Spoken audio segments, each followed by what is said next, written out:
आप सभी को मेरा नमस्कार। आपके नेट सेट के लिए बहुत ही उपयोगी है। तो चलिए हम इसे प्रारंभ करते हैं। एक कहानी यह भी। मन्नू भंडारी।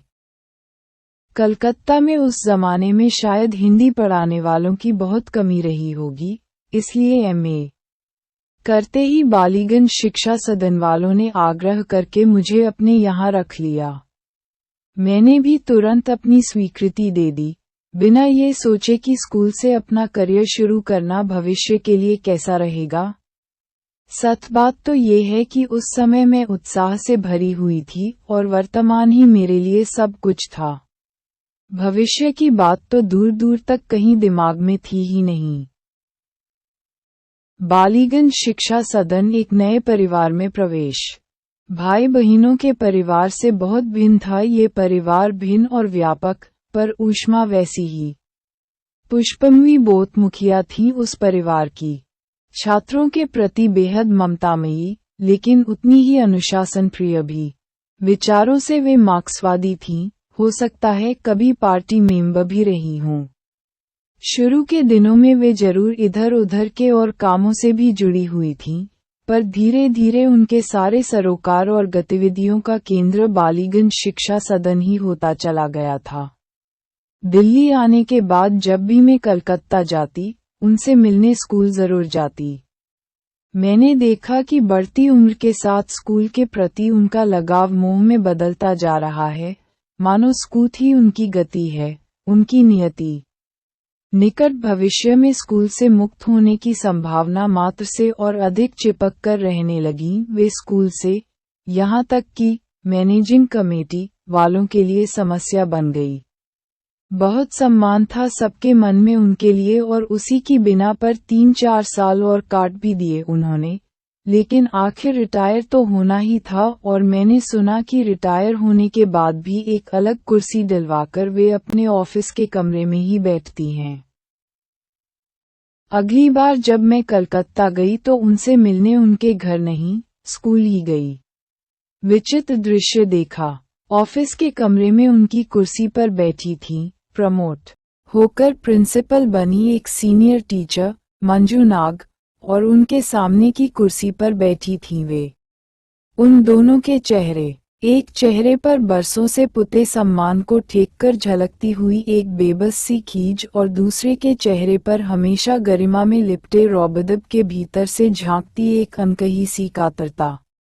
मुझे देखते ही वे पुलक उठी, उतनी सहज भाव से हालियात पूछा और मुझे लेकर बाहर निकल आए। देखो, कितना एक्सटेंशन करवा लिया मैंने स्कूल का, और ये मुझे स्कूल के उस हिस्से में पहुंचकर सब कुछ दिखाने लगी। ये देखो, इधर देखो, पर मैं उनका चेहरा देख रही थी। क्या ये सचमुच मुझे दिखा रही हैं या कि खुद ही मुग्ध भाव से अपने बनाए को देख रही हैं? जरा सा आगे जाकर एक बरामदा सा था।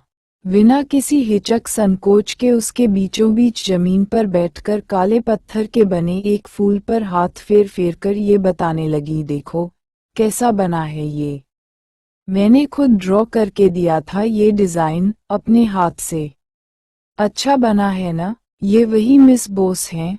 देखते ही देखते मेरे मन का सारा सम्मान पिघलकर एक ऐसी करुणा में बदलने लगा, जिसे संभाल पाना मेरे अपने लिए मुश्किल हो गया।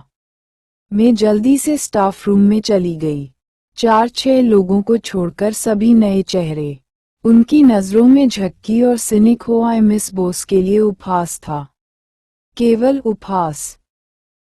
घर लौटकर रात में अपनी डायरी में, जिसमें मैं संभावित कहानियों के कथ्य और आइडियाज बीज रूप में आंकती रहती हूँ, उन पर मैंने 2 पृष्ठ लिखे कि कभी इन पर कहानी लिखूंगी।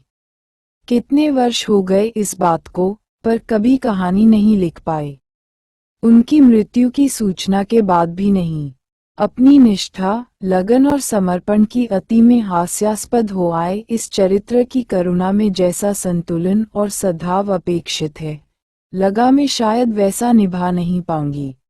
और जरा सा भी संतुलन बिगड़ा तो वा तो भावुकता में लिथड़े आंसू बहाऊं किसी निहायत ही दयनीय से चरित्र की सृष्टि हो जाएगी, या फिर किसी सचमुच के झक्की सिनिक से हास्यास्पद पात्र की। और उन मिस बोस के व्यक्तित्व की एक भी रेखा के आड़े तिरछे हो जाने के अपराध को मैं कभी माफ नहीं कर सकती, जिन्होंने नी वर्ष तक मुझे बहुत स्नेह ही नहीं दिया, जाने अनजाने मेरे व्यक्तित्व को बनाया सांवारा भी। आज भी वह दिन अच्छी तरह याद है कि भयंकर चर्म रोग से पीड़ित होने के बाद जब स्थिति थोड़े से सुधार की ओर थी तो एक दिन अचानक वे मुझे देखने घर चली आए। मैं बैठी बैठी कभी इस हाथ को देखती तो कभी उस हाथ को। मुझे इस हालत में देखकर उन्होंने तुरंत आदेश दिया कि कल से तुम स्कूल आओगी, पढ़ाने के लिए नहीं, केवल स्टाफ रूम में बैठकर सबके साथ बोलने बतियाने के लिए। सबके बीच रहोगी तो मन थोड़ा बदलेगा बहलेगा, वरना सारे समय अपने शरीर को देख देख कर दुखी होती रहोगी। मैं इस हालत में स्कूल जाने के लिए बिल्कुल तैयार नहीं थी, तो उन्होंने ठोक ठोक कर सुशीला से कहा कि कल जैसे भी हो इसे स्कूल भेज देना। दूसरे दिन इच्छा न रहने पर भी हिम्मत जुटाकर टैक्सी लेकर मैं गई। संयोग कुछ ऐसा हुआ कि उन्होंने मुझे टैक्सी से उतरते हुए देख लिया और फिर वही दुलार भरी फटकार, टैक्सी में आए हो? अरे, बीमारी में पहले ही इतना खर्च हो रहा होगा, ऊपर से टैक्सी। कल से स्कूल की बस तुम्हें लेने आएगी। और दूसरे दिन से मुझे लाने ले जाने का काम स्कूल बस ने ही किया। वे अपने स्कूल के लॉन में कभी किसी सामाजिक या सांस्कृतिक कार्यक्रम की अनुमति नहीं देती थीं, छुट्टी के दिनों में भी नहीं, भरपूर पैसे मिलने पर भी नहीं। लेकिन जब मेरी शादी का आयोजन गोविंद जी कनोडिया की कोठी के लॉन में संपन्न हुआ तो बाद में उन्होंने मुझसे शिकायत करते हुए कहा था, मन्नू, तुम्हें मुझे बताना चाहिए था, हम स्कूल से तुम्हारी शादी करते। इतना अधिकार तो है तुम्हारा इतर स्कूल पर या कि स्कूल का तुम पर। उनकी इस स्नेह और अपनत्व भरी शिकायत का मैं क्या जवाब देती? बस उनके आगे नतमस्तक होकर रह गई। बाद में कई बार सोचा, कहाँ थे इस स्नेह के सूत्र पर? न तो इन्हें खोज पाने की सामर्थ्य मुझ में थी, न ही परिभाषित करने की भाषा। और शायद यही कारण है कि मिस बोस पर मैं कभी कहानी नहीं लिख पाए।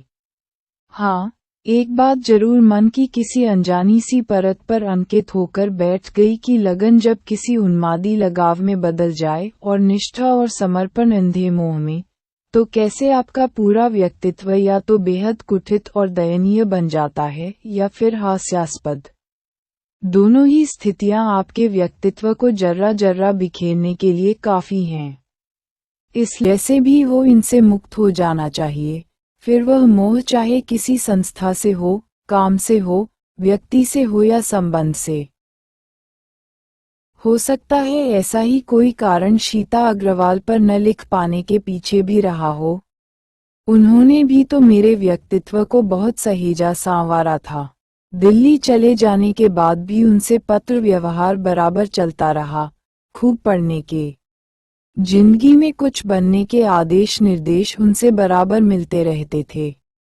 वे बराबर अपने पास आने का निमंत्रण भी देती रहती थीं। सो एमए की परीक्षा देने के बाद बनारस से लौटते समय 2 दिन उनके पास जाकर रही थी। इसके बाद एक बार वे भी मुझसे मिलने कलकत्ता आई थीं। मिलने पर बातों का सिलसिला जैसे खत्म ही नहीं होता था। कुछ वर्षों बाद वे ही शीला अग्रवाल अचानक विनबाजी के आश्रम में चली गई। जाना सुना तो मैं अवाक स्तंभित। उस जमाने में यूपी के एक साधारण से मध्यवर्गीय परिवार की 24-25 साल की एक लड़की जो अपने क्रांतिकारी तेवर के कारण नौकरी तक से निकाल दी गई, 34-35 की उम्र तक आते आते क्यों एकाएक विनबाजी के आश्रम में चली गई? कुछ वर्षों तक वहां से लिखे उनके पत्रों का स्वर और भाव सब कुछ कैसे इतना बदल गया? कोई भावनात्मक झटका, कोई मोहभंग, ये सारे प्रश्न, ये सारी बातें मुझे लिखने के लिए उकसाते तो बहुत थे पर कभी लिख नहीं पाए।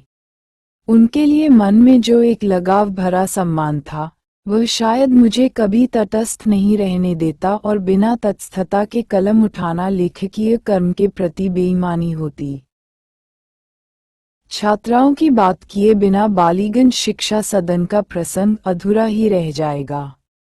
वहां की छात्राओं से कितना स्नेह, कितना सम्मान मिला और वह मेरी कितनी बड़ी शक्ति था, इसका एहसास तो मुझे बाद में हुआ। अपने पहले प्रेम की असफलता की टूटन जो मेरे शरीर के रोम रोम से चर्म रोग के रूप में फूटी थी, मैंने इन छात्राओं के बीच ही झेली थी। वे संबंध मात्र छात्रा और अध्यापिका के ही नहीं थे, बल्कि उससे कहीं अधिक प्रगाढ़, कहीं अधिक आत्मीय थे। इसमें कोई संदेह नहीं कि उस समय में उनका आदर्श थी और वे मेरी पहली जिम्मेदारी, मेरा पहला सरोकार। छात्राओं के मामले में मैं हमेशा अपने भीतर शीला अग्रवाल की उपस्थिति महसूस करती थी। मुझे भी लगता था कि मुझे इन्हें केवल कोर्स भर नहीं पढ़ाना है और भी बहुत कुछ पढ़ाना है, और इसीलिए मैंने कुछ सालों बाद मिस बोस से आग्रह करके टाइम टेबल में एक अतिरिक्त पीरियड की मांग की। पहले तो वे हैरान सी मेरा चेहरा देखती रहीं, पर जब मकसद बताया तो बेहद प्रसन्न। वे खुद चाहती थीं कि छात्राओं में कोर्स के अलावा पढ़ने की मात्र आदत ही नहीं बल्कि व्यसन पैदा किया जाए, और इसीलिए उन्होंने मुझे लाइब्रेरी की जिम्मेदारी सौंप दी और उसे अप टू डेट बनाने के लिए पुस्तकों की एक लंबी सूची तैयार करने को भी कहा। पुस्तकालय के लिए धन मुहैया करने का दायित्व लिया स्कूल के प्रेसिडेंट श्री भगवती प्रसाद खेतान ने, और सूची तैयार करवाने के लिए उन्होंने ही राजेंद्र यादव को स्कूल भेजा था। राजेंद्र से मेरी पहली औपचारिक मुलाकात इसी तरह हुई थी। अपनी छात्राओं के साथ संबंध बनाते समय मैं हमेशा अपने भीतर शीलाजी की उपस्थिति महसूस करती थी। उन्हीं की तरह मैं भी अपनी छात्राओं को किताबें पढ़ने को कहती और अतिरिक्त पीरियड में हम लोग उन पर चर्चा करते। मात्र एक पीरियड में होने वाली चर्चा से मन नहीं भरता तो वे घर आ जाती। मेरी शादी के बाद भी यह सिलसिला चलता रहा और फिर तो राजेंद्र भी इसमें भागीदारी करने लगे। स्कूल के स्तर पर ही उनकी पढ़ने की रुचि देखकर आज तो आश्चर्य होता है, क्योंकि पढ़ने की वैसी रुचि तो मैंने दिल्ली में कॉलेज की छात्राओं में भी कभी नहीं पाई। वहां की प्रभा खेतान ने तो इस क्षेत्र में अपने योगदान से काफी ख्याति भी अर्जित की है। बालीगंज शिक्षा सदन में गुजारे 9 वर्ष मेरी जिंदगी के बहुत महत्वपूर्ण वर्ष रहे हैं। जिंदगी के सभी महत्वपूर्ण मोड़ यहीं तो आए। यहीं मैंने अपनी पहली कहानी लिखी और साहित्य के क्षेत्र में कदम रखा। इसी स्कूल की लाइब्रेरी के लिए किताबें मंगवाने के सिलसिले में राजेंद्र से परिचय हुआ। विवाह हुआ और गृहस्थी में प्रवेश किया। यहीं काम करते हुए बिटिया का जन्म हुआ। जिंदगी के सभी महत्वपूर्ण मोड़ यहीं आए। स्कूल के अतिरिक्त उन दिनों में कुछ समय के लिए अनामिका की गतिविधियों से भी जुड़ी थी। दोनों बहनों या भाई में से जिसके भी घर रही, यहाँ सुविधाएं तो सब उपलब्ध थीं, जिम्मेदारी कोई नहीं, इसलिए मन हमेशा कुछ न कुछ करने को छटपटाया करता था। कलकत्ता में बंगला रंगमंच तो बहुत ही विकसित स्थिति में था। कई प्रसिद्ध नाट्य संस्थाएं भी थीं। वहां न नाटकों का अभाव था, न ही अभिनेताओं का, पर सबसे बड़ी बात जो थी वह थी सामान्य लोगों में नाटक देखने का संस्कार। साधारण से साधारण हैसियत वाले परिवार भी जैसे तैसे पैसा बचाकर अच्छा नाटक होने पर देखने जरूर जाते थे, और इसीलिए अच्छे नाटक वहां महीनों तक चलते रहते थे। 2 नाटकों का तो मुझे आज भी याद है, सेतु और अंगार जी शायद साल से ऊपर ही चलते थे। उस समय तक मेरा अपना तो नाटक देखने का कोई संस्कार ही नहीं था, इसलिए बंगला मंच की विकसित तकनीक ने, जिसमें तापस सेन ने बिजली के प्रभाव से कोयता खदान में धीरे धीरे पानी भरते हुए दिखाया था, मुझे तो चमत्कृत कर दिया। उसके बरक्स हिंदी का न कोई स्थायी मंच था, न नाट्य संस्था और न ही लोगों में नाटक देखने का संस्कार। श्यामानंद जालान और प्रतिभा अग्रवाल के प्रयास से छुटपुट नाटक होते रहते थे। तथा श्यामानंद जालान ने प्रतिभा अग्रवाल और कुछ और लोगों के सहयोग से अनामिका नामक नाट्य संस्था की स्थापना की। मुझे आज भी याद है कि इसकी पहली मीटिंग सुशीला के घर में ही हुई थी। प्रतिभा के साथ सुशीला भी मंच के साथ जुड़ी हुई थी और छोटे मोटे रोल किया करती थी। धीरे धीरे तो फिर इसमें कई और लोग भी जुड़ते चले गए। आरंभ के दिनों में इसी अनामिका के साथ सक्रिय रूप से मैं भी जुड़ी तो जरूर, पर मंच न कभी मेरा क्षेत्र था, नहीं कभी बन पाया। हाँ, वाकई व्यवस्था की जिम्मेदारी मैंने जरूर उठाई। अनामिका में केवल नाटक ही नहीं होते थे, वरन नृत्य संगीत के कार्यक्रम भी बराबर होते रहते थे। वर्षा के दिनों में वर्षा मंगल, होली पर फाग, सरस्वती पूजा पर बसंत के नृत्य गीतों से हॉल गूंज उठता था।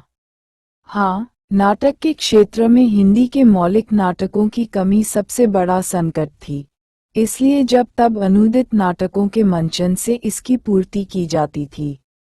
देखते ही देखते अनामिका हिंदी भाषा भाषी लोगों के बीच एक बहुत ही लोकप्रिय सांस्कृतिक संस्था हो गई और केवल इसके सदस्यों की संख्या में ही भारी इजाफा नहीं हुआ, बल्कि अभिनय, नृत्य, संगीत के क्षेत्र की नई नई प्रतिभाएं भी उभरकर सामने आने लगीं। मेरे कलकत्ता जाने से काफी पहले से श्री भंवरमल जी सिंधी के नेतृत्व में मारवाड़ियों के बीच समाज सुधार का एक बड़ा क्रांतिकारी आंदोलन शुरू हुआ था, जिसमें सुशीला काफी ख्याति अर्जित कर चुकी थी। उसकी विभिन्न गतिविधियां अभी भी चलती रहती थीं, यानी कि पूरे माहौल में एक जीवंतता, कुछ विशिष्ट करने की तब तक भरी सक्रियता। अगर कुछ नहीं थी तो साहित्य का आबोहवा। यूं पढ़ने का शौक घर में और मित्रों में सबको था। खूब पढ़ते भी थे, बहस चर्चा भी होती थी, पर कुल मिलाकर वह मन बहलाव और समय गुजारू पढ़ाई होती थी।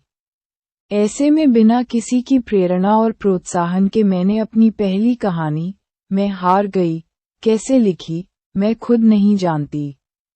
लिख तो ली, पर समझा ही नहीं आया कि किससे इस पर सलाह सुझाव मांगूं। परिचय के दायरे में कोई था ही नहीं। सेंगर जी, मोहन सिंह सेंगर, उस समय नया समाज का संपादन कर रहे थे और सप्ताह में 3-4 दिन शाम को बहन जी जीजाजी के पास आते थे। फिर ये लोग बाहर जाकर शाम साथ ही गुजारते थे। लेकिन जाने कैसा संकोच और दुविधा थी कि इस पर कभी बात करने की हिम्मत ही नहीं हुई। लेकिन लिखी हुई कहानी चैन भी नहीं लेने दे रही थी। आखिर सारे संकोच को दूर कर मैंने उसे कहानी पत्रिका में भेज दिया श्यामू सन्यासी के पास और सांस रोककर बिना किसी को बताए प्रतीक्षा करने लगी। दिन सप्ताह में और सप्ताह महीने में बदल गए, पर उत्तर नहीं आया तो समझ लिया कि जरूर उसे उठाकर कूड़े की टोकरी में फेंक दिया होगा, इसीलिए रिमाइंडर भेजने की हिम्मत भी नहीं हुई। बस धीरे धीरे इस बात को भूलने की कोशिश करने लगी। केवल भूलने की कोशिश ही नहीं, बल्कि इस बात को ठीक ठोक कर मन में जमाने की कोशिश भी करने लगी कि यह क्षेत्र मेरा है ही नहीं। मुझे अब इस दिशा में झांकना भी नहीं है। आज सोचती हूँ तो लगता है कि कितनी पस्त हिम्मत थी मैं।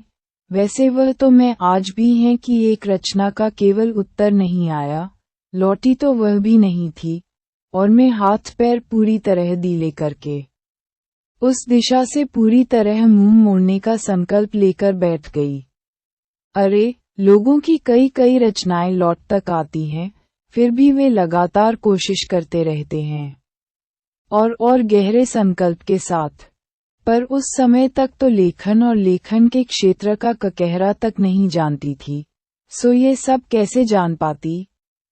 फिर कहानी भेजते समय किसी को बताया भी तो नहीं, या कि कोई थोड़ी सी हौसला अफजाई ही कर देता, कम से कम एक रिमाइंडर ही भिजवा देता। खैर, ये तो मैं किस्मत की धनी निकली। संकल्प के मामले में तो मैं दरिद्र ही नहीं, महादरिद्र हूँ आज तक, पर किस्मत इतनी बुरी नहीं कि एक दिन अचानक भैरव प्रसाद गुप्त का पत्र मिला। पत्र क्या, कहानी की स्वीकृति ही मिली, और मात्र स्वीकृति ही नहीं बल्कि प्रशंसा में लिपटी, प्रोत्साहित करती स्वीकृति मिली। बार बार मैं उस पत्र को पढ़ती थी और मन होता था कि जाकर सबको बता आऊं कि देखो मेरी पहली ही कहानी स्वीकृत हो गई है। और फिर तो मैं सांस रोककर पत्रिका की प्रतीक्षा करने लगी।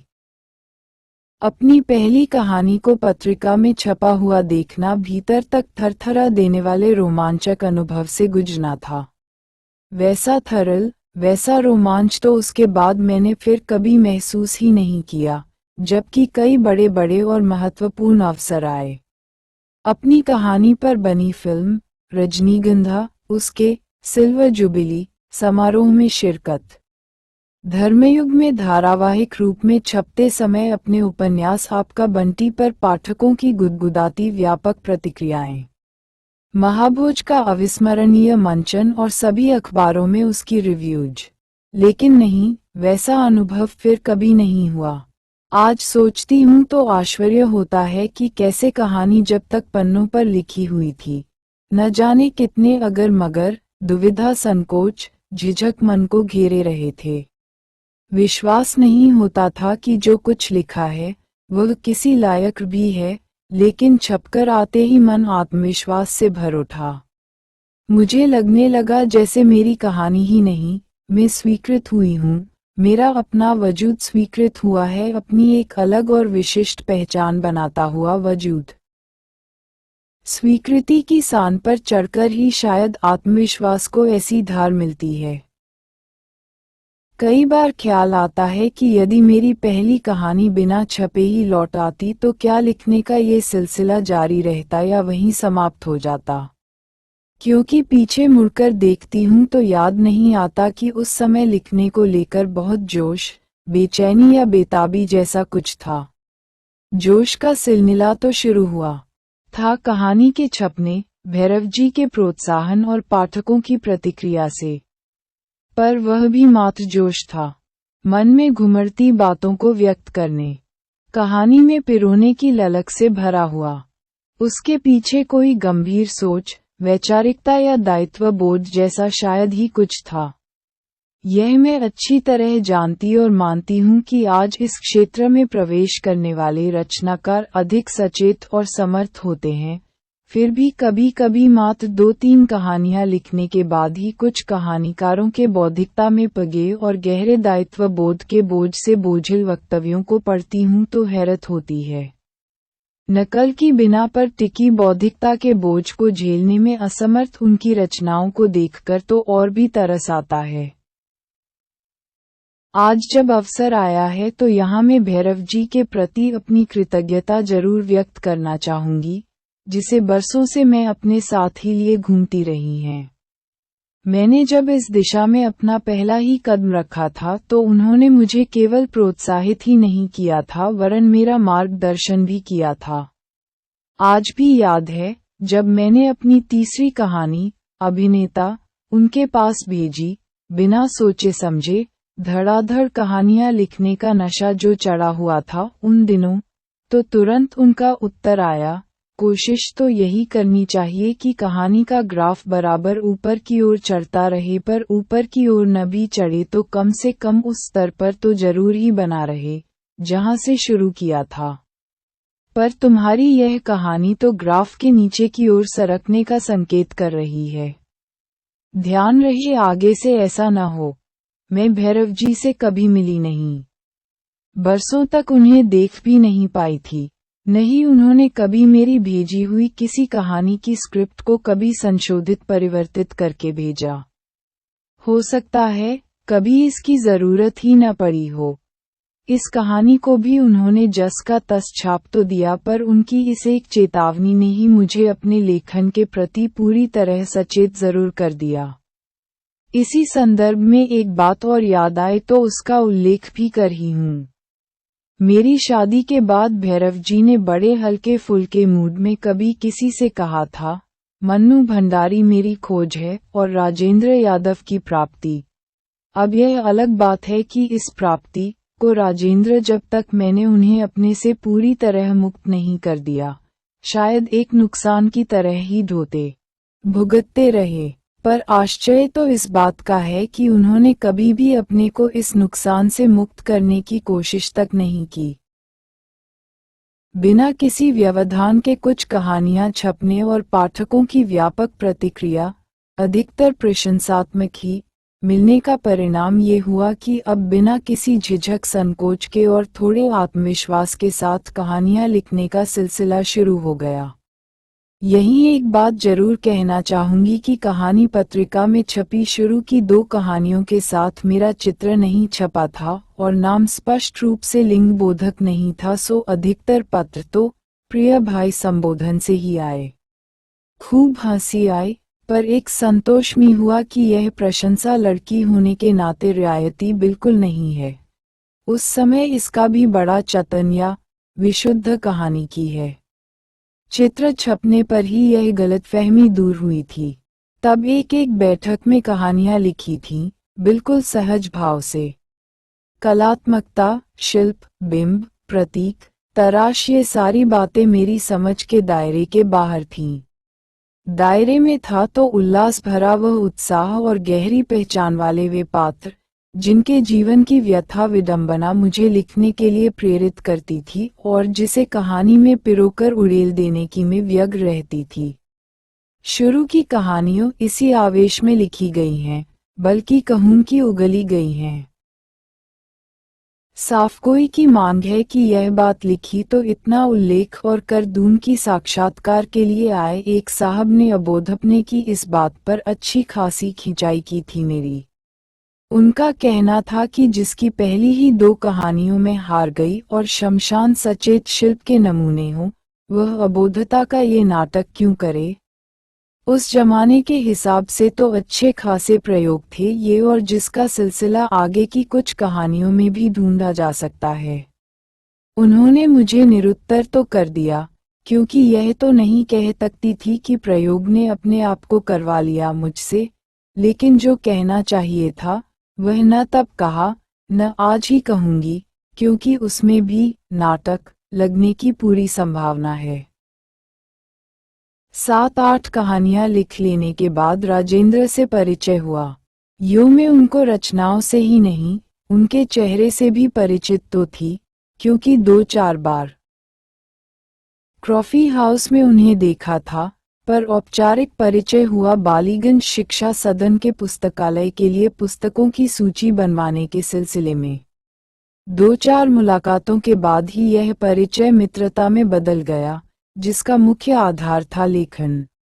राजेंद्र का उपन्यास उखड़े हुए लोग छपकर थोड़ी ख्याति अर्जित कर चुका था, और यह ख्याति अगरूर बनकर तो नहीं, सुरूर बनकर जरूर राजेंद्र के चेहरे से छलकती रहती थी। ये तो बाद में मालूम हुआ कि इस सुरूर के उपादान कहीं और भी थे। वे मेरी कहानियों को सुनते, उन पर सलाह सुझाव भी देते। कुछ बातें जरूर मेरे गले उतरती, पर अधिकतर को पचा पाना मेरे बूते के बाहर था। मेरी कहानियां होती थीं सीधी, सहज और पारदर्शी, चाहें तो सपाट और बचकानी के खाने में भी डाल सकते हैं, पर पाठकों की व्यापक प्रतिक्रिया और स्वीकृति मुझे बराबर मिलती रही और मेरा संतोष उसी के साथ जुड़ा हुआ था। और राजेंद्र के सुझाव होते थे बड़े पेचदार और गुठल उनके व्यक्तित्व की तरह ही।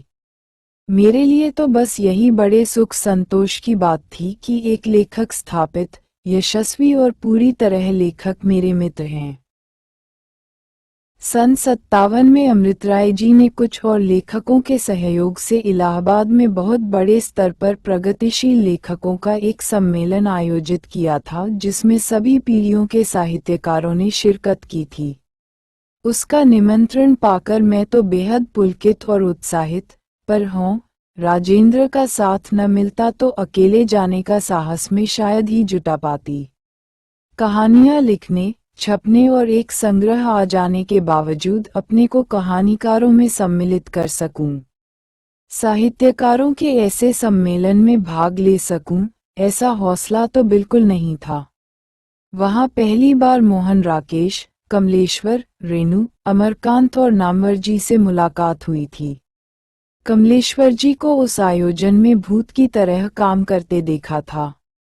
महादेवी जी और हजारी प्रसाद जी के अद्भुत, अविस्मरणीय भाषण सुने।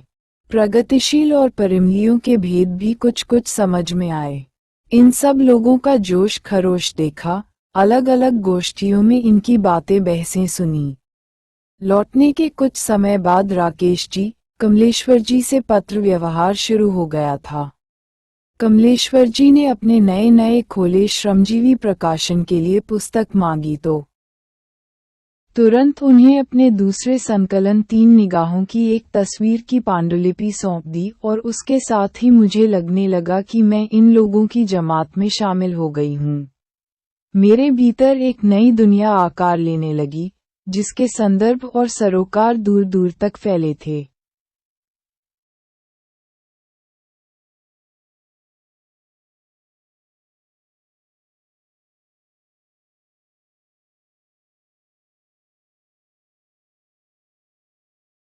अब धीरे धीरे वह भी समझ में आने लगा कि शीर्षक से लेकर जो कुछ कहना है, वहां तक की यात्रा, स्थितियों के अनेक पहलुओं और पात्रों के व्यक्तित्व की अनेक परतों को, उनकी सारी बारीकियों के साथ पकड़कर उतने ही संयत, संतुलित और सांकेतिक ढंग से उजागर करना ही कहानी लिखना है।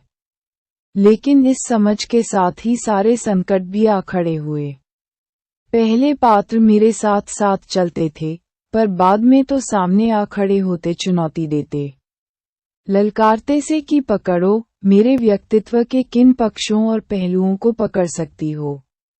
पहले घटनाएं अपने आप क्रम से जुड़ती चलती थीं, एक के बाद एक सहज, अनायास, पर आज एक परत पकड़ो तो 4 परतें और आओ पड़ती हैं, नई संवेदना, नई समझ, नए विश्लेषण की मांग करती हुई। अब इखरे पात्रों की जगह अंतर्द्वंद्व में जीते पात्र ही आकर्षित करने लगे। विचारों और संस्कारों के द्वंद्व के बीच अधर में लटकी त्रिशंकु की माँ हो या मातृत्व और स्त्रीत्व के द्वंद्व के त्रास को झेलती आपका बंटी की शकुन। आदर्श और यथार्थ, स्वप्न और वास्तविकता के बीच टूटती चिरमरती क्षय की कुंती हो या तीसरा हिस्सा के शेरा बाबू। ऐसे पात्रों के व्यक्तित्व को बिना भावुक हुए, तटस्थ भाव से चित्रित करना अब केवल आकर्षक ही नहीं, चुनौतीपूर्ण भी लगने लगा। लेकिन साथ ही कभी कभी यह भी लगता, बल्कि शिद्दत के साथ महसूस होता कि सहज रचनात्मकता के लिए एक नौसिखियापन, एक खास तरह की जबोधता सहायक ही होती है, शायद जरूरी भी। हालांकि मेरे पास तो आज के धुरंधर बुद्धिजीवियों जैसा बोध भी नहीं है, पर जो जितना भी थोड़ा बहुत है, उसने ही मेरी रचनात्मक क्षमता पर ढेर ढेर प्रश्नचिन्ह लगाकर लेखन को एक कष्टसाध्य कर्म तो बना ही दिया। बहरहाल, जब लिखने का सिलसिला शुरू हुआ था तो कुछ कहानियों लिखने छपने के बाद एकाएक मेरा ध्यान गया कि कलकत्ता रहते हुए चाहे मुझे 7-8 साल हो गया हो, पर मेरी आरंभिक कहानियों में से अधिकतर कहानियों की सारी घटनाएं और पात्र तो अजमेर के उत्ती ब्रह्मपुरी मोहल्ले से जुड़े हुए हैं, जहां मैंने भी अपना बचपन और किशोरावस्था गुजारी थी। ये पात्र मात्र ब्रह्मपुरी के जीते जागते पात्र नहीं हैं, बल्कि मेरी जिंदगी के इर्द गिर्द घूमने वाले जीवंत पात्र हैं। इनके साथ और इनके बीच ही तो मैं बड़ी हुई थी। मेरे अपने लिए ये कम आश्चर्य का विषय नहीं था कि बरसों बाद कलकत्ते में बैठे बैठे जब मैंने कहानियां लिखना शुरू किया तो कैसे ये सारे पात्र समय और स्थान का व्यवधान लांघकर अपनी पूरी जीवंतता के साथ मेरे इर्द गिर्द मंडराने लगे और नायक नायिका के रूप में एक एक कर मेरी कहानियों में उतरने लगे। पर कहानियों में मैंने जब उन घटनाओं और पात्रों का पुनसृजन किया तो उनमें अंतर तो आना ही था, कम या ज्यादा, सो कहानियों की जरूरत के अनुरूप।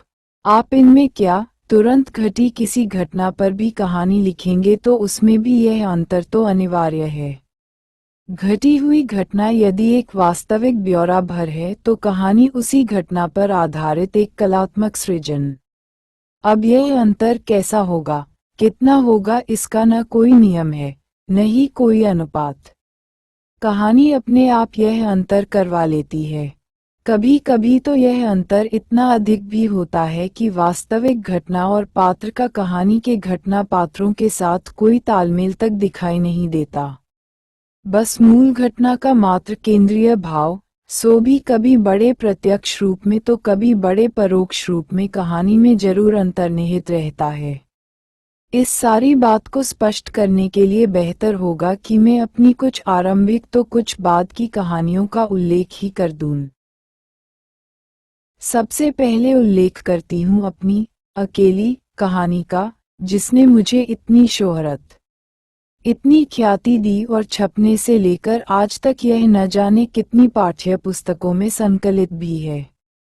बरसों पहले दूरदर्शन ने इस पर जो टेलीफिल्म बनाई थी, वह भी न जाने कितनी बार टेलीकास्ट हो चुकी है।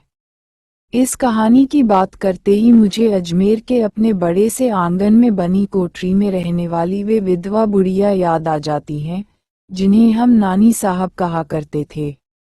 उनकी एकमात्र इच्छा, केवल इच्छा ही नहीं बल्कि एकमात्र ललक यही थी कि वे हमारे परिवार की एक अभिन्न सदस्य होकर रहें। घर में वे खूब काम भी करती थीं और माँ तो उन्हें खिलाने पिलाने और सारे व्यवहार से अपना ही समझती थीं, पर संकट आता था जब पिताजी खाना खाने नीचे उतरते। उस समय उन्हें अपनी कोठरी में जाना होता था। शाम को 5-6 बजे टाइपिस्ट के आने पर ही पिताजी ऊपर चढ़ते और वे अपनी कोठरी से निकलती। ये समय उनके लिए भारी यातना का समय होता था। रोज 5-6 घंटे बिना किसी से बोले चाले, बिना कुछ किए धरे, गुमसुम अपनी कोठरी में काटना किसी के लिए कितना कष्टकर हो सकता है, उस समय तो मैंने कभी इसकी कल्पना तक नहीं की। उनकी यातना की कल्पना तो हमने अपने उल्लास में उस समय भी नहीं की जब गर्मी की छुट्टियों में हमारा सारा परिवार भानपुरा जाने की तैयारी कर रहा था। याद आता है कि मी के सामने वे बार बार यही कहती रही थीं कि 1 महीना में अकेले कैसे गुजारूंगी, क्या करूंगी सारे दिन। हो सकता है कि उन्हें उम्मीद रही हो कि माँ शायद साथ चलने का प्रस्ताव ही रख दें, पर माँ तब ऐसे स्वतंत्र निर्णय लेने की स्थिति में नहीं थीं, सो चुप रहीं। जहाँ तक याद आता है, हमारे रवाना होते समय वे शायद रो भी पड़ी थीं। उस समय तो मैंने न उनकी इस इच्छा को समझा, न ही उनकी यातना को। ये तो बहुत बहुत बाद में कहानी रचने की मानसिकता ने ही मुझे वह दृष्टि दी, वह संवेदना दी कि अकेली वृद्धा की सबसे जुड़ने की इस ललक को इतनी गहराई से महसूस कर सकूं। और तब बचपन में जाने देखे उस चरित्र का पुनसृजन हुआ सोमा बुआ के रूप में। चरित्र के केंद्रीय भाव को अधिक से अधिक प्रभावपूर्ण चनाने के लिए बाहरी सारी घटनाएं तो बदली गढ़ी जानी ही थीं, सो बदली गढ़ी गई। कहानी की सोमा बुआ नानी साहब की तरह मारवाड़ी परिवार की नहीं है, सो अपने अकेलेपन को दूर करने के लिए बिना बुलाए भी हर किसी के घर चली जाती है। सोमा बुआ विधवा नहीं, परित्यक्ता हैं। वैयव्य आरंभिक दुख के बाद एक स्वीकृत सत्य हो जाता है और उसकी यातना कम हो जाती है। पर परित्यक्ता का दुख, पति है पर साथ नहीं रखता, तो इसमें अकेलेपन के साथ अपमान का दंश और जुड़ जाता है। साल में 1 महीने के लिए पति आता है, पर प्रेम स्नेह बरसाने नहीं बल्कि उसकी गतिविधियों पर अंकुश लगाने के लिए आता है। कहानी का क्लाइमैक्स है प्रतीक्षा में। कहीं से सूचना मिलती है कि समधी लोग यहाँ आकर शादी कर रहे हैं, खूब धूमधाम से, और निमंत्रित लोगों की सूची में उसका भी नाम है। इस सूचना मात्र से सोमा बुआ आनंदित, पुलकित, अपनी औकात के बाहर जाकर वहां देने के लिए ये कैसी कैसी तैयारी करती है और फिर प्रतीक्षा करती है निमंत्रण की। आखिरी दिन भी वह प्रतीक्षा में छत पर खड़ी है कि शायद इस समय भी कोई बुलाने आ जाए, पर कहानी समाप्त होती है एक सर्द, निर्मम उपेक्षा में। यह उपेक्षा उनकी प्रतीक्षा को कितना कितना दर्दनाक बना देती है, इसे पढ़कर ही जाना जा सकता है, और यही है कहानी का क्लाइमैक्स। अपने मोहल्ले की उस दबंग और साहसी लड़की को तो मैं आज भी नहीं भूल सकती हूँ, जो उस जमाने में पूरे मोहल्ले की धू-धू बर्दाश्त करने के बावजूद न जाने बाहर के किन किन लड़कों के साथ गली में खड़ी खड़ी बतियाती रहती थी। बेझिझक उनकी साइकिल के पीछे बैठकर माँ बाप के गुस्से और देखने वालों की हिकारत को धता बताती हुई फुर्ती से निकल जाया करती थी। हम जैसी कुछ लड़कियों के आकर्षण का केंद्र और मोहल्ले की औरतों के लिए एक दिलचस्प चर्चा का विषय थी वह लड़की। उसकी हरकतें। जब कहानियों लिखने का सिलसिला शुरू हुआ तो उस लड़की को तो आना ही था, पर उससे भी अधिक दिलचस्प ढंग से तो आना था उन औरतों को जो हमेशा दूसरों के घर में आंख गड़ाए रहती हैं, इस उम्मीद में कि कहीं कुछ सनसनीखेज मिले तो उसमें कुछ और नमक मिर्च लगाकर उस पात्र और उसके घरवालों की ऐसी की तैसी करें। इस सारी स्थिति को उजागर करने के लिए ही मैंने शायद दीवार, बच्चे और बारिश कहानी लिखी थी। एक ऐसी कहानी जिसमें नायिका शुरू से आखिर तक अनुपस्थित रहती है। बस उन्हीं औरतों की जमी हुई पंचायत के बेहद दिलचस्प वार्तालाप, जिसमें उस लड़की का दबा धका कुछ सनसनीखेज निकाल पाने की आतुरता और ऐसा कुछ भी न मिल पाने की हताशा के साथ साथ लड़की का साहसी उन्मुक्त चरित्र भी उजागर होता है। मुझे लगा कि लड़की के एंगल से लिखूंगी तो बड़ी पिटी पिटाई थीम लगेगी, और फिर केंद्र में मुझे उन औरतों को भी तो रखना था जो उस जमाने से लेकर आज तक आपको हर गली मोहल्ले में मिल जाएंगी। खैर, यूं तो हर लेखक एक ही थीम पर अपने अपने ढंग से कहानी लिखता है, मैंने तो केवल अपनी बात कही है। उन दिनों प्रतीक का बड़ा प्रचलन था, सो मैंने भी उस लड़की के साहस के सामने स्त्रियों की अनकही सी पराजय को उजागर किया है एक प्रतीक के माध्यम से। बदकही में मशगूल औरतों ने अपने अपने बच्चों को बाहर आंगन में खदेड़ दिया है। आंगन में कोई 4 फीट ऊंची काय लगी बड़ी पुरानी दीवार है। बच्चे उसी पर चढ़ चढ़कर उछल कूद कर रहे हैं। अचानक दीवार का धड़धड़ाकर टूटना, बच्चों का कोहराम और औरतों का चीखते चिल्लाते बच्चों को डिपटना सहलाना कहानी के केंद्रीय भाव को पूरी तरह उजागर करती हुई कहानी समाप्त होती है इस दृश्य पर टूटी पुरानी दीवार और उसके अंदर कुछ दूर तक अपनी जड़ें जमाए लहलहाती पीपल की एक नन्ही सी कोमपल। ये कहानी अकेली की तरह बिल्कुल चर्चित नहीं हुई थी, पर नहीं जानती क्यों मुझे यह अपनी प्रिय कहानियों में से एक लगती है। शायद इसका केंद्रीय भाव मेरा प्रिय विषय रहा है, इसलिए जरा विस्तार से इसका जिक्र कर दिया। वैसे अपने आरंभिक दिनों की लिखी गई कहानियों में ब्रह्मपुरी मोहल्ले के पात्रों की कई कहानियों और भी हैं। कोई 4 घर छोड़कर रहने वाली आनंदी नशा कहानी की नायिका बनी तो मेरे ही परिवार की दादी मजबूरी कहानी की। अजीब त्रासदी थी आनंदी की। रात दिन मेहनत करती, कूटती पीसती, पर उसका नशाखोर निकम्मा पति उसकी सारी कमाई ही नहीं छीन लेता, उसे मारता पीटता भी। 2 बार उसका बेटा आया उसे ले जाने के लिए। मोहल्ले वालों ने भी समझाया कि चली क्यों नहीं जाती, पर आनंदी नहीं गई। उसका एक ही जवाब, इनका क्या होगा, इन्हें कौन खिलाएगा पिलाएगा। मोहल्ले वालों के साथ हम लोग भी खींचते झल्लाते थे और बात खत्म। पर जब कहानियों लिखना शुरू किया तो आनंदी के व्यक्तित्व का एक नया पक्ष दिखाई दिया। असली नशा क्या आनंदी को नहीं, पति की सेवा करने का, उसके साथ रहने का, और इस बात के दिमाग में आते ही नशा कहानी लिखी गई, बहुत कुछ बाहरी रद्द-बदल के साथ। ब्रह्मपुरी मोहल्ले में रहकर भी सोफिया कॉलेज में पढ़ने वाली मेरी एक मित्र ने बड़े सनसनीखेज ढंग से एक घटना सुनाई थी। जानती हो मन्नू, आज हमारी क्लास में एक नन ने कीट्स की कविता पढ़ाते हुए एक लड़की को बाहों में भरकर चूम लिया। नन्स, मदर, फादर सबके बीच शोर मच गया। 1-2 दिन तक और वह इसी घटना के बारे में कुछ न कुछ बताती रही। उस समय मेरी दिलचस्पी इस तरह की बातों में थी ही नहीं, सो एक कान से सुनी और दूसरे से निकाल दी।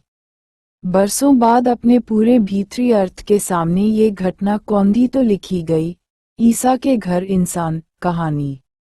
इस बार कॉलेज से थोड़ी दूर बना ऊंची ऊंची दीवारों वाला सेंट्रल जेल भी याद आया। कहानी में मैंने इसे कॉलेज के सामने ही बना दिया था, एक खास अर्थ देने के लिए। बिल्कुल सटे हुए पड़ोस में रहते थे कवि सरस वियोगी। एमए के दौरान मुझे कुछ पढ़ाने आया करते थे।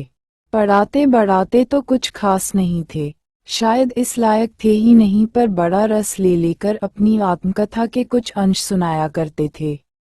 पता नहीं कितने सच कितने झूठ, पर मैं भी मजा ले लेकर सुनती थी। वैसे उसकी कुछ बातों से मैं भी परिचित तो थी, क्योंकि वह परिवार भी था तो पड़ोसी ही। बाद में तो उस सारी बातचीत ने एक कहानी की सामग्री ही दे दी और लिखी गई, कील और कसक। अभी बासु चटर्जी ने इसे अपनी प्रेम कहानियों के एक सीरियल में सम्मिलित भी किया है। वैसे तो ब्रह्मपुरी मोहल्ले के कुछ पात्र और भी हैं, जिन पर मैंने कहानियों लिखी, पर सबका ब्यौरा प्रस्तुत करना न जरूरी है, न ही संभव। इन कहानियों के माध्यम से मैं इतना ही कहना चाहती हूँ कि करीब करीब ये सारी कहानियाँ वास्तविक पात्रों और वास्तविक घटनाओं पर ही आधारित हैं। कहानियों के बाहरी ढांचे के बदलाव के बावजूद वे उनमें पूरी तरह उपस्थित हैं। बाद में भी अधिकतर कहानियां तो ऐसी ही हैं, पर कुछ कहानियां ऐसी भी हैं जो मात्र किसी स्थिति से उभरे एक आइडिया पर केंद्रित हैं। ऐखाने आकाश नॉय, हेमंत कुमार के प्रसिद्ध बांग्ला गीत की एक पंक्ति ऐसी ही एक कहानी है, आइडिया है। आहा ग्राम्य जीवन भी क्या है की धारणा को ध्वस्त करता हुआ गांव और शहर का अंतर। इसमें कोई संदेह नहीं कि गांव में तारों भरा खुला आसमान है, पेड़ पौधों से भरे खुले मैदान हैं, पर उन सब के बीच जिंदगी कितनी घुटी पुटी है। न कोई खुलापन, न कोई बदलाव, न बहाव। इसके ठीक विपरीत शहरों में प्रकृति का खुलापन कहीं नहीं है, पर जिंदगी में विचारों में एक खुलापन है, बदलाव है, बहाव है। इस कहानी का सब कुछ काल्पनिक भले ही हो, पर अविश्वसनीय कुछ भी नहीं। बासु चटर्जी ने इस कहानी पर भी जीना यहाँ नाम से एक फीचर फिल्म बनाई थी। ब्रह्मपुरी की कहानियों के बाद एकाएक जो कहानी बहुत प्रसिद्ध हुई थी, वह थी यही सच है। मोहन राकेश ने इस पर कॉलम लिखा था और यह भी पाठ्य पुस्तकों से लेकर कई संग्रहों में संकलित हुई थी। उस समय जितनी यह चर्चित हुई, उतनी ही इस पर बनाई फिल्म रजनीगंधा में चर्चित हुई थी। वैसे वास्तविक जीवन में यह एक पुरुष था जो दो लड़कियों के बीच बटे अपने मन के द्वंद्व को, दुविधा को कभी कभी मेरे साथ शेयर करता था। उसकी सारी बातें मुझे कहानी के लिए प्रेरित तो करती ही थीं, और अंततः मैंने उस पर कहानी लिखी भी, पर मुख्य चरित्र उसकी जगह एक लड़की को बना दिया। अब एक लड़की का दो लड़कों के बीच बेटा होना हमारे समाज में तो बेहद गोपनीय बात है। गोपनीय और एक तरह से वर्जित भी, सो उसके इस अंतर्द्वंद को उजागर करने के लिए डायरी फॉर्म का सहारा लेना मुझे अनिवार्य लगा। यह मेरी एकमात्र कहानी है जो इस फॉर्म में लिखी गई है, इसके कथ्य की जरूरत के हिसाब से। अब जब कहानियों की बात शुरू की ही है तो सोचती हूँ कि इस पूरे प्रसंग को यहीं समाप्त कर दूं। रचना का क्रम तो जरूर टूटेगा, पर बीच बीच में कहानियों को लेना संभव भी तो नहीं, इसलिए अपने अंतिम दौर की उन दो कहानियों का जिक्र भी यहीं करना चाहूंगी जो अन्य कहानियों की अपेक्षा काफी चर्चित हुई थीं।